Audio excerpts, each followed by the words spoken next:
آغا ساجد کی طرف سے سلام قبول فرمائیے۔ ایک نیک مقصد کے لیے لائیو ٹرانسمیشن جاری تھی۔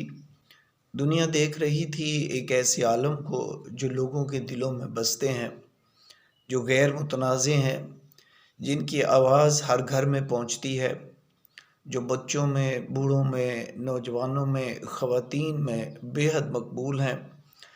انہوں نے ایک بیان دیا اور پھر میڈیا پر ایک نہ ختم ہونے والا طوفان اٹھ کھڑا ہوا۔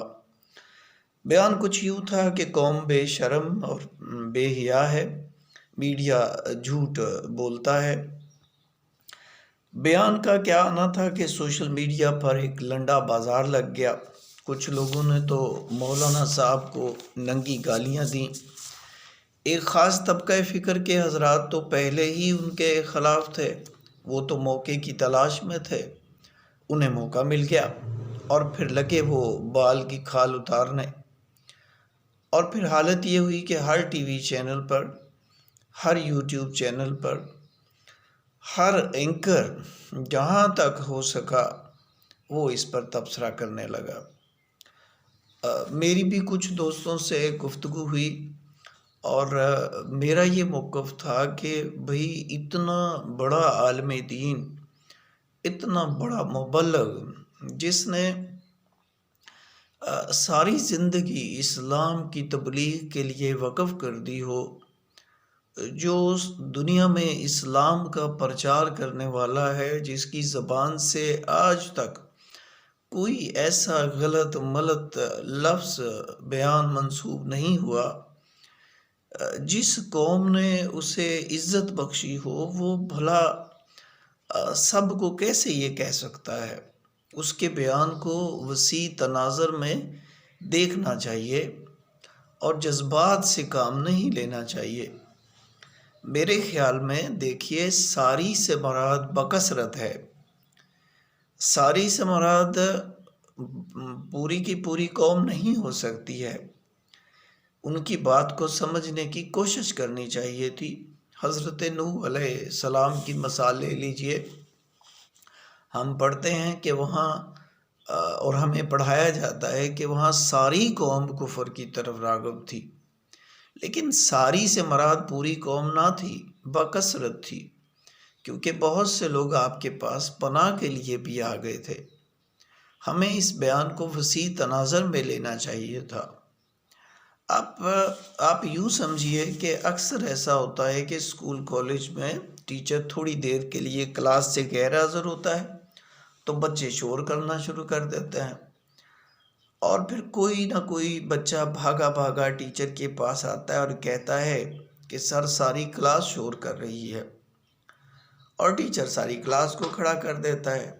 اب یقیناً ساری کلاس تو شور نہیں کر رہی ہوتی، یہ بات ٹیچر بھی جانتا ہے کہ کچھ بچے مؤدب ہوتے ہیں، بڑے ڈیسنٹ ہوتے ہیں، وہ اس شور میں شامل نہیں ہوتے، لیکن ساری سے مراد بکثرت ہوتا ہے۔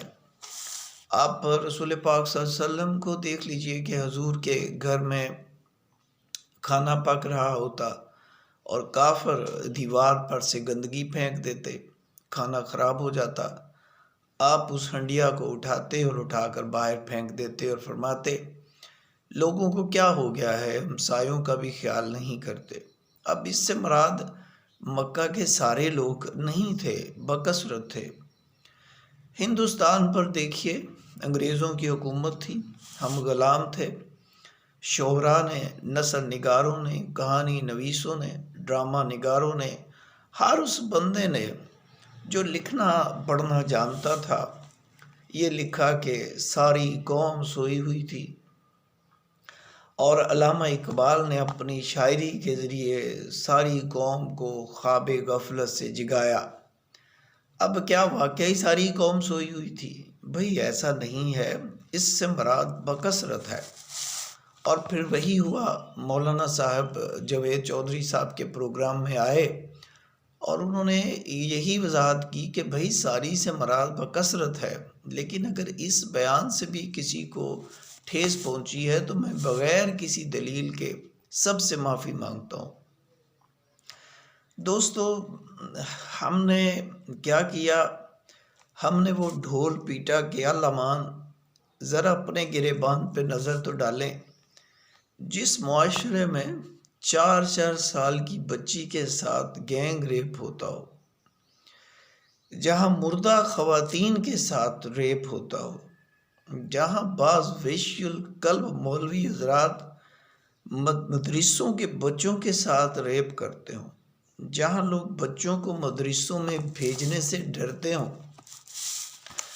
جہاں کے اسٹیج شوز اور تھیٹر صرف اس لیے ناکام ہو جائیں کہ وہاں برہنہ ڈانسز پر پابندی کیوں لگا دی گئی ہے، جہاں دکاندار ملاوٹ شدہ مال کو فروخت کرنا اپنا فرض سمجھتا ہو، جہاں میڈیکل سٹورز پر ذیلی ادویات بھی 1 سے لے کے 4 نمبر تک ملتی ہوں، جہاں بچوں کا دودھ تک ملاوٹ شدہ ملتا ہو، جہاں ہلدی، مرچیں، میدے، آٹے تک میں ملاوٹ کی جاتی ہو، جس معاشرے میں شراب پانی کی طرح پی جاتی ہو، جہاں منشیات کا دھندا پارلیمنٹیرینز کی سربراہی میں چلتا ہو، جہاں معاشرے میں انصاف دینے والے بکتے ہوں، جس معاشرے کی پولیس مجبوراً بھی رشوت لیتی ہو کہ اوپر بھی پیسے دینے ہیں، جس معاشرے میں جہیز لینا فرض اولین سمجھا جاتا ہو، جس معاشرے میں غریب کی بچیاں صرف اس لیے بیٹھی رہ جاتی ہیں کہ جہیز دینے کے لیے پیسے نہیں ہیں، جس معاشرے میں کئی بے بس مجبور لاچار خواتین رات ہوتے ہی شہروں کے مصروف چوکوں پر دھندے کے لیے کھڑی ہو جاتی ہوں۔ آپ اس معاشرے کی بات کرتے ہیں جہاں استاد پریکٹیکل مارکس کے نمبر لگانے کے لیے بچیوں سے جنسی مراسم کی شرط رکھتے ہو، جہاں کارخانوں، آفیسز میں، دکانوں، shopping centres, schools, colleges, universities میں خواتین ورکرز کو جنسی تشدد کا نشانہ بنایا جاتا ہو، جس معاشرے میں اکیلی خاتون بازار جانے سے ڈرتی ہو، جہاں سڑکوں پر پیدل چلتی ہوئی باحیا با پردہ خواتین کو ہزاروں آنکھیں تب تک دیکھتی رہتی ہوں جب تک کہ وہ نظروں سے اوجھل نہ ہو جائے، جہاں رمضان کے مقدس ماہ میں چیزوں کی قیمتیں دگنی کر دی جائیں، وہ دکاندار کیسے بے شرم ہو سکتے ہیں، جہاں غریبوں کے لیے اور امراء کے لیے اور قانون ہو، جہاں بوڑھے، بیمار، ضعیف العمر پینشنر سے بھی کلرک 100-200 روپیہ سر عام فی پینشنرز رشوت وصول کرتے ہوں، جہاں 50,000 سے 5 لاکھ تک رشوت دے کر نوکری ملتی ہو، اور ماشاءاللہ یہ دھندا ہمارے منتخب شدہ نمائندے زور و شور سے کرتے ہیں، جہاں تویز گنڈا جادو ٹونے والے پورے ملک میں وائرس کی طرح پھیلے ہوں، جس معاشرے میں ماہ رمضان اور محرم الحرام کے مقدس مہینوں میں قوم کو دین سکھانے کے لیے فحشا اور بے حیا اداکاراؤں اور سٹیج ڈانسرز کو ٹی وی سٹیج شوز میں بلایا جاتا ہو۔ آپ محکمہ جنگلات کو دیکھ لیجئے، ایسے جنگلات کا صفایا کیا ہے جیسے ٹڈی دل فصلیں چاٹ جاتا ہو۔ آپ اپنے ہاسپٹلز کی حالت کو دیکھ لیجئے، کوئی شخص پرائیویٹ ہاسپٹلز میں جانے کا نام نہیں لیتا۔ آپ محکمہ وائلڈ لائف کو دیکھ لیجئے، یہاں میں پڑھ رہا تھا کہ ہم جنگلی جانور خاص طور پہ کالا ہرن بیرون ملک ایکسپورٹ کیا کرتے تھے، اور اب ہم نے اپنے پارکوں میں ان کے اسٹیچو رکھے ہوئے ہیں۔ ہم نے شادیوں پر کھانے میں کالا ہرن ایسے پکایا، ایسے صفایا کر دیا جیسے کئی دنوں کا بھوکا پلیٹیں بھی چاٹ جاتا ہو، جہاں وہ چینی شوگر مافیا، آٹا مافیا 100 سے 300 ارب روپیہ غریبوں کی جیبوں سے نکلوا کر کھا گیا ہو اور کوئی پوچھنے والا نہ ہو۔ تو دوستو، اب کیا کہوں میں، کس شعبے کو دیکھیں، کس شعبے کی طرف جائیں؟ واہ میری قوم واہ، آپ واقعہ ہی بے شرم اور بے حیا نہیں ہیں۔ آپ کچھ ہم کچھ اور ہی ہیں۔ اگر کوئی نصیحت کرنے والا آیا تھا اس ملک میں تو کم از کم اسے تو چھوڑ دیتے، اس بیچارے کو اتنا ذلیل نہ کرتے کہ وہ ہر اینکر سے بغیر کسی دلیل کے معافی مانگتا پھرے۔ ذرا تاریخ کا مطالعہ کر لیجئے، قوم لوط، قوم عاد، قوم سمود، قوم نوح کی تاریخ کا مطالعہ کریں۔ ہوا کیا تھا؟ سورہ یاسین کا ترجمہ پڑھ لیں۔ جب قوم اپنے علماء کو، انبیاء کو جھٹلانا شروع کر دے اور اپنے اعمال کو درست نہ کرے تو پھر کیا ہوتا ہے؟ اور وہی کچھ ہو رہا ہے جو ہوتا ہے۔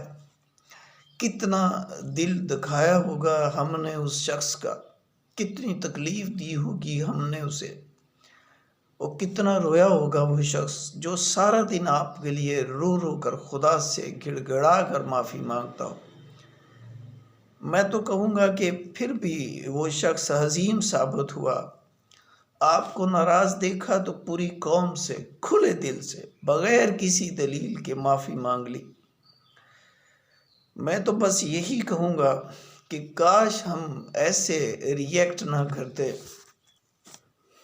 ان کو دیکھیے، ان حرام زادوں کو جو 70 سالوں سے یہ ملک لوٹ لوٹ کر کھا رہے ہیں، اربوں خربوں روپیہ اس ملک سے باہر لے گئے، اور وہ بھی ڈالرز میں۔